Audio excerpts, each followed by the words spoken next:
What's going down, everybody? It's your boy, Nerdy White Guy. And as you guys can see on the title, man, today is story time. And I'm actually going to talk to you guys about, I've been cheated on twice in my life, but I'm going to talk about the one time that really just kind of changed everything for me, right? I was 18 years old, man. I met this girl on the bus, man. I was on my way to the mall because mama said, hey, you can't stay here for nothing. You ain't going to school. You ain't doing nothing. You better go get yourself a job. So I went to the mall, filled out tons of applications. I ended up seeing this girl, right? And there was something about her. I just had to go say hi. So I said, hello, what's up? We exchanged numbers, but she really wasn't feeling me, man, like at all, bro. And I was like, what the fuck? So the next few days, you know, I'm talking, I'm texting, I'm trying to woo her, awe her, do whatever us guys do to try to get that first date. Now, the way that I got the first date, man, is I knew what time she was going to catch the bus to get on her way to the college. Now, I want to say it was like a Wednesday, something like that, man. I went. Now, where my mom lived, she lived right next to a Krispy Kreme donuts. So I went down, I got her a dozen donuts, and I met her outside of her college at her bus stop with the donuts. You know, and I don't know how it worked, but them delicious treats fucking just worked out, man, because she ended up saying yes to a date. I was like, fuck yeah, yes, nice. So we ended up going on our date. You know, we were dating for about a month, and then she had a huge fallout with her family, right? She had a fallout with her mom, her dad. They didn't want her to stay there anymore. So I actually asked my mom. Now keep in mind, I'm staying with my mom in a bedroom.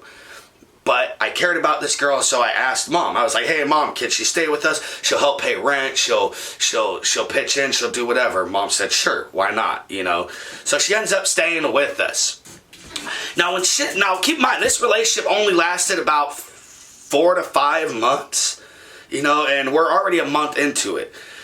So, you know, everything's going good for about the first 2 months. We end up running into a buddy. His name is Hooters.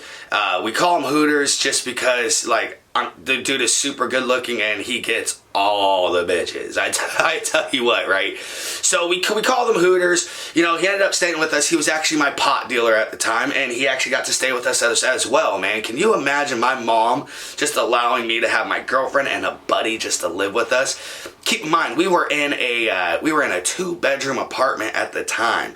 It was my mom, my stepdad, my girlfriend, me. And then whenever my sister was over, because my sister lived right across the street, she would always come over and we'd always hang out. It was just a full fucking house in Seattle on Greenwood, you know, and this was before Greenwood got gentrified, you know what I'm saying? Like it was hood as fuck. And when I started noticing a little bit of a change is when this girl, she wanted to go out and hang out with her friends. Now me, I've always been the type of boyfriend, hey, you want to go hang out with your friends? Cool. Awesome. I trust you. You go take care of you. But when you start doing it all the time and then you tell me you're going to be home at one time and then you're not home, it starts raising some fucking flags. So we'll say that started in about September. You know, now October time comes and me and my buddy, I get my best friend, his name is David, and me and him, we decide for Halloween, man, we are going to trip balls on some shrooms, dawg.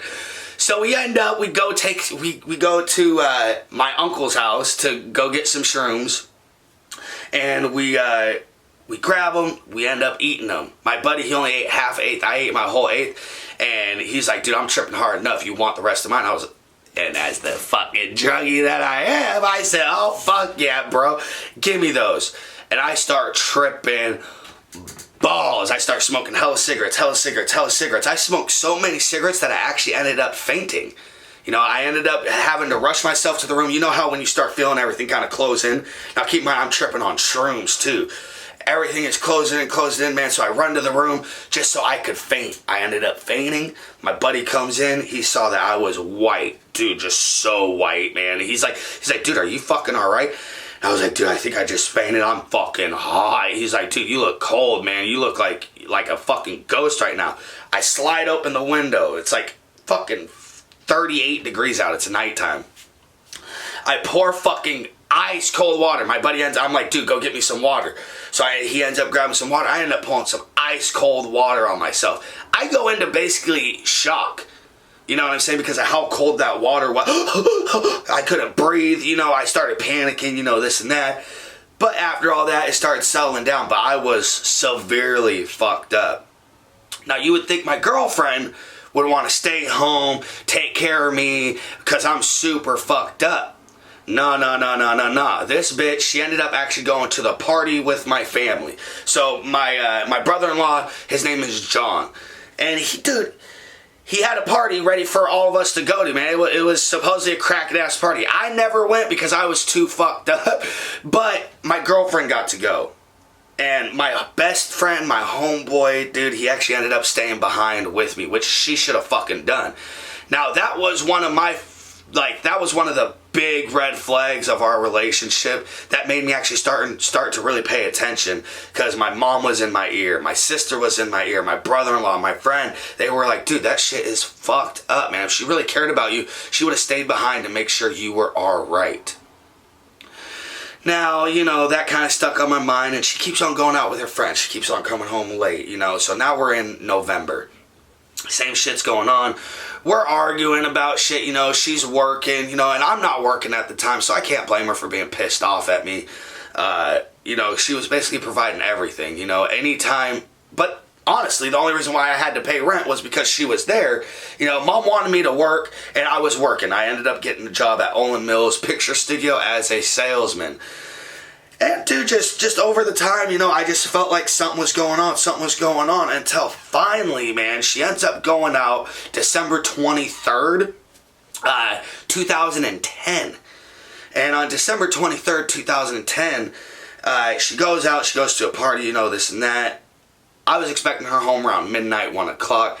I ended up passing out at like 2. She didn't get home till like 4:30 in the fucking morning, y'all. You know, so she ends up fucking coming home and jumping my bones. We end up sleeping together, you know, this and that. I end up waking up, and she's out in the living room, and her phone is actually sitting right there. Now, keep in mind, this is Christmas fucking Eve. I end up fucking sitting there, and she, you know, I see that she's got a whole bunch of text messages, and I'm like, okay, this and that. So I get into her phone, I scroll through it. So I'm in the bed, I end up fucking getting a hold of her phone. I end up scrolling through it, and I see messages from a fucking dude saying, hey man, I had so much fun last night, you know, this and that. And there were messages from her saying, oh man, I'm sorry we couldn't, you know, basically fuck. I'm sorry we couldn't sleep together, you know, this and that. I just had to go, blah, blah, blah, blah, this and that. And basically she was planning on doing it against me. And I'm reading all this while she's in the living room. And I'm fucking sitting there reading this, just, dude, I could just feel my blood getting so fucking cold. I was so pissed. And I end up going out into the hallway. Hey, babe, come here. Bring her, you know, I say, hey, come here. She comes in the room, and I'm like, who the fuck is this guy? You know, and immediately all the excuses come out, you know, this and that. Oh, it's not even nothing, you know, this and that. And then Hooters sees me fucking screaming. She ends up fucking going out to the living room because she thinks I ain't gonna be fucking pissed off out there. But she was fucking wrong. Fucking Hooters is like, what's going on? What's going on? Keep in mind, Hooters is friends with both of us. He's actually technically closer to her than me. He's known her longer. So I just tossed the phone to him. I'm like, dude, fucking read it. Hooters kind of looks at it. He looks at her, looks at it, looks at me, looks at it again, looks at her, says, is this fucking true? And she says nothing. So me, I am going off, right? I'm saying, man, you ain't nothing but a fucking skis, this and that. I don't even want you here. Get the fuck out of here, you fucking skis, blah, blah, blah, blah, blah. This girl looks at me. She says, if you call me a fucking skis one more time, I'm going to hit you in the face. So, y'all, I shit you not, bro. I get up in her face. I'm like, you ain't nothing but a fucking skis. And, dude, she fucking swings on me, right? She connects with the first one. I back up. I end up fucking hitting her shoulder, you know, so she kind of spins. So I fucking rotate her, and I get her into a headlock, kick her feet out from underneath of her, set her down, tell her to calm down. You need to calm down.